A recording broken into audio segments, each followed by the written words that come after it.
Hello and welcome guys, divine tarot 888 एक fresh topic पे reading कर रहे हैं जिसका टॉपिक है who is keeping eye on you. काफ़ी टाइम के बाद इस टॉपिक पे रीडिंग करने के लिए बैठी हूँ। ये आप लोगों के लिए एक मेंटल अवेयरनेस होती है। अगर आप किसी सिचुएशन का शिकार हैं या आप किसी के बारे में जानना चाह रहे हैं कि हम पे किसने नज़र रखी हुई है और बैक ऑफ द सिचुएशन चल क्या रहा है, ये उनके लिए गाइडेंस होगी। बाकी ज़बरदस्ती सिचुएशन में फ़िट इन करने की कोशिश नहीं कीजिएगा, जितना रेजोनेट करे उतना ही रखिएगा, ठीक है। इस टॉपिक पे कुछ टाइम पहले मैंने रीडिंग की थी तो कुछ एक दो लोगों के मेरे पास कमेंट्स आए थे कि जो बुरा भी होने वाला होता है आप वो भी बता देती हैं, तो बिला वजह के हमें वसवसे क्रिएट हो जाते हैं। तो काइंडली मैं आपको बिल्कुल नहीं बोलती कि आप आके मेरी वीडियो को वॉच करें। जो चीज़ होनी है उसको कोई रोक नहीं सकता, सिर्फ ये आपकी एक अवेयरनेस होती है कि आप माइंडली तौर पर प्रिपेयर होते हैं, ठीक है। यूट्यूब पे डिवाइन टैरो 888 को सब्सक्राइब करें ताकि मेरी आने वाली तमाम वीडियोस आपको टाइम से मिल सकें। अच्छा जी, टॉपिक है हमारा who is keeping eye on you. इसको हम चेक करेंगे कौन है जिसने आप पे नज़र रखी हुई है, उसकी इंटेंशंस क्या हैं और सोशल लाइफ के टूवर्ड्स आपकी क्या इंटेंशंस हैं। जो मुझे समझ में आएगा उसको आगे मैं एक्सटेंड करती जाऊंगी, ठीक है। सबसे पहले हम चेक करते हैं who is keeping eye on you. I think ये पार्ट 1 है।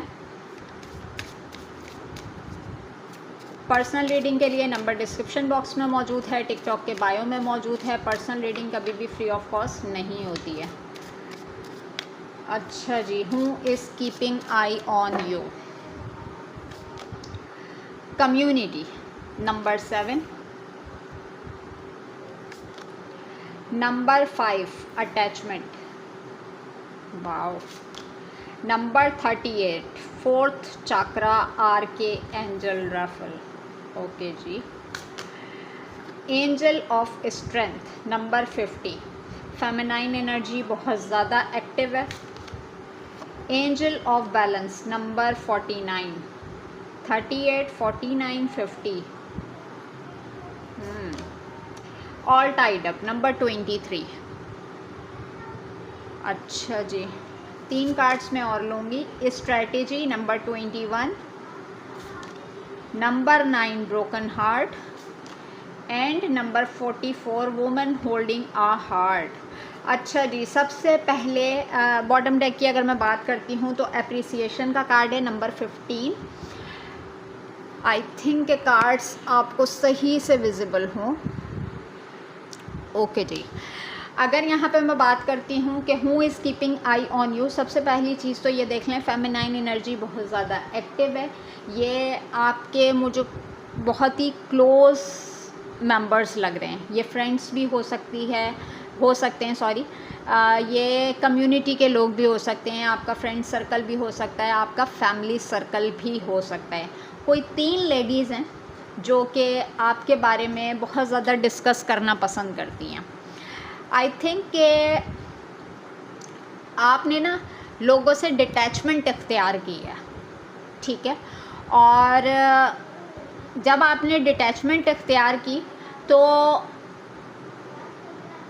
इनके परसेप्शन में ये है, कुछ लोगों को ना बहुत ज़्यादा क्यूरियोसिटी है आपकी लव लाइफ के टूवर्ड्स, आपकी स्ट्रेटजीज़ के टूवर्ड्स और आपके फाइनेंसेस के टूवर्ड्स।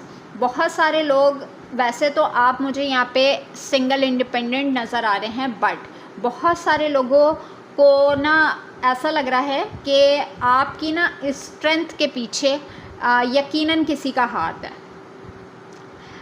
लिटरली कोई आपसे बोल नहीं सकता, क्योंकि आप को अगर मैं देखूँ ना तो आपकी स्ट्रेंथ से बहुत घबराते हैं लोग। आई थिंक कि आप मुंह पे बोलने वाली शख्सियत हैं और बैक ऑफ द सिचुएशन जो है ना वो गॉसिप तो कर सकते हैं, लेकिन उन्हें पता है कि हमारी इतनी हिम्मत या इतनी मजाल नहीं है कि हम इसके सामने आके या हम इसके मुंह पे कुछ बात कर सकें, कुछ पूछ सकें या इसको कुछ बोल सकें, क्योंकि इनको ये चीज़ पता है कि इनको कभी भी कोई प्रॉब्लम होती है ना तो ये भले डिग्रेड होके ही आपको अप्रोच करें, लेकिन इनको ये चीज़ ज़रूर पता होती है कि हमारा ये मामला इस जगह से हल हो जाएगा। इसीलिए बड़ी स्ट्रेटजीज़ प्लान करके ये आपके टूवर्ड्स आने की कोशिश करते हैं विद द ब्रोकन हार्ट। अगर मैं बात करूं कि लोगों को बहुत ज़्यादा ये है, आई थिंक कि आप का कोई सेपरेशन हुआ है, किसी मामले में आपका दिल टूटा है, और हो सकता है आपकी लव लाइफ बहुत ही पब्लिकली रिवील हुई भी हो, और लोगों को बड़ी क्यूरियोसिटी है इसके बारे में जानने के लिए कि क्या तमाम चीज़ें ख़त्म हो चुकी हैं, या अगर अभी आपकी लाइफ में कोई मौजूद है तो किस तरीके से है। और लोगों को, ये लोग ना जानबूझ के नकली चेहरों के साथ आपके साथ अटैच भी रहना चाहते हैं।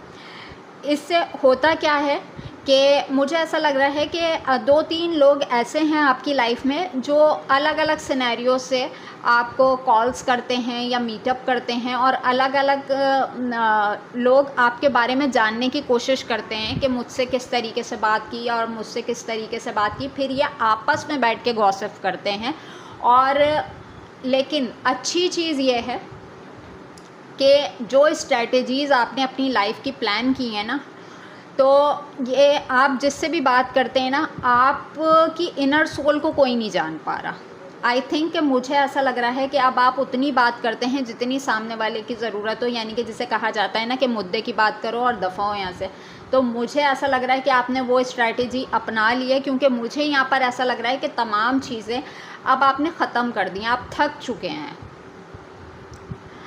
अब आप बहुत ज़्यादा दिल के हाथों मजबूर नहीं होते, और जो हिम्मत, जो पावर लोग आपके अंदर देख रहे हैं ना, उसको कम्युनिटी में बहुत ज़्यादा डिस्कस किया जा रहा है। इन दी एंड जो चीज़ निकल कर आ रही है वो एप्रिसिएशन की है, यानी कि आपने जो कुछ भी किया अपने लिए, अपनी फैमिली की सपोर्ट के लिए, तो लोग एप्रिशिएट करते हैं इसको। अगर तो आप फीमेल हैं तो ये तो बहुत ही अच्छी बात है कि एक फ़ीमेल हो के आपने लोगों के बीच में अपना नाम बनाया है, आपने बहुत सारी चीज़ें अपने दम पे की हैं। हो सकता है कि आप के पास किसी की कस्टडी हो बच्चे की, या किसी के जिसे हम कहते हैं घर के एक्सपेंसेस आप बर्दाश्त करते हो, और लोगों के बारे में ये लोग आपके बारे में ये गॉसिप करते हैं कि जैसे कि हमने इसको अलग कर दिया या हम इससे नहीं मिले, लेकिन फिर भी जो है ना हमारे असली चेहरे देखने के बाद भी आप, मुझे ऐसा लगता है कि प्रोवाइड करते हैं अपनी ज़ात से जो कुछ हो सकता है। तो अगर आपको ऐसा लगता है कि आपको कोई नहीं देख रहा, तो ये बहुत करीबी सर्कल के लोग, ठीक है। दूसरी चीज़ ये है कि कोई हिडन आईडी से आपको कंटिन्यूसली वॉच कर रहा है, हिडन नंबर से, हिडन आईडी से, कि वो अपनी शनाख्त लिटरली छुपाना चाह रहा है या छुपाना चाह रही है, लेकिन उसका फोकस है कि आप अपनी लाइफ में किस तरीके से स्ट्रेंथ के साथ चल रहे हैं, किस तरीके से स्ट्रैटेजीज़ बना के चल रहे हैं। और अगर आपको लव रिलेशनशिप में हार्ट ब्रोक हुआ है आपका, या कोई सेपरेशन पीरियड हुआ है, उसमें भी कोई है जो फेक आईडी, फेक नंबर से आपके ऊपर नज़र रखा हुआ है कि क्या आप इस हार्ट ब्रेक के बाद आपके अंदर कितनी स्ट्रेंथ है, या आप किस लेवल तक पहुँचे हैं, या अभी आपकी प्रायोरिटीज़ में क्या चीज़ें इंक्लूड हैं, ठीक है। और मैं यहाँ पे देख सकती हूँ बहुत सारे लोग हैं जो कि आपकी फैमिली का पार्ट बनना चाह रहे हैं, इसीलिए वो कुछ स्ट्रैटेजीज़ प्लान करते हुए नज़र आ रहे हैं कि कोई इस किस्म का प्यार मोहब्बत शो कराएं ताकि वो इजीली आपको अप्रोच कर सकें, ठीक है। तो यहाँ पे तो मैंने चेक किया, who is keeping eye on you. अब मैं इसको मज़ीद एक्सटेंड करूँगी कि इसको मज़ीद एक्सटेंड करने में क्या आ रहा है, ठीक है। इससे आपको पूरी क्लैरिफिकेशन मिल जाएगी। पार्ट 1 है ये, इसको पार्ट 2 से एक्सटेंड करते हैं। अपना बहुत ज़्यादा ख्याल रखिएगा। Take care and bye bye.